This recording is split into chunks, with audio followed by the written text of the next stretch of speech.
Un tempo era il feudo di Michele Greco, il papa della cupola di Palermo, in tutto 150 ettari di terreno a Verbuncaudo, in territorio di Polizzi Generosa, una tenuta di ulivi, coltivazioni di grano, laghetti artificiali.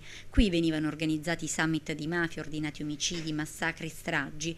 Oggi è patrimonio dello Stato. A simboleggiare il tutto la prima trebbiatura del grano, seme di legalità, con le 3 cooperative, Placido Rizzotto, Lavoro e non solo, Pio La Torre, Costole di Libera Terra, associazione fondata da Don Luigi Ciotti, alle quali sono state affidate in gestione i terreni.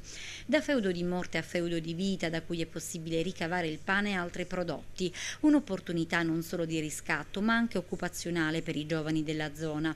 Sono i primi anni '80 quando il boss Michele Greco riesce inoltre ad ottenere un mutuo dall'assessorato all'agricoltura per apportare migliorie al fondo, un possesso indisturbato insomma fino all'arresto del Papa di Cosa Nostra.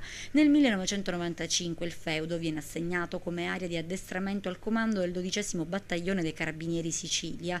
Quasi 10 anni dopo il comando rinuncia. Quando nel 2007 l'Agenzia del Demanio assegna il feudo al comune di Polizzi Generosa perché lo utilizzi a fini sociali, trasferisce anche un'ingente ipoteca risalente al 1985. Nel luglio dello stesso anno l'assessore regionale all'economia Gaetano Armao annuncia la disponibilità della regione ad acquisire il feudo, pagando tutti gli oneri connessi e concedendolo per 99 anni a titolo gratuito al territorio delle Madonie perché diventi un'occasione di sviluppo. Raccogliamo il grano, è la prima volta che un bene che è stato abbandonato per anni, che era il luogo dove si facevano i summit di mafia e che oggi è un luogo dove invece possono andare i ragazzi, le cooperative possono lavorare e creare ricchezza dalla legalità, si può pensare a una Sicilia diversa. Verbuncaudo è la dimostrazione di come il piano che la mafia aveva di dimostrare che aveva raggirato lo Stato attraverso un'ipoteca connessa a un mutuo invece è fallito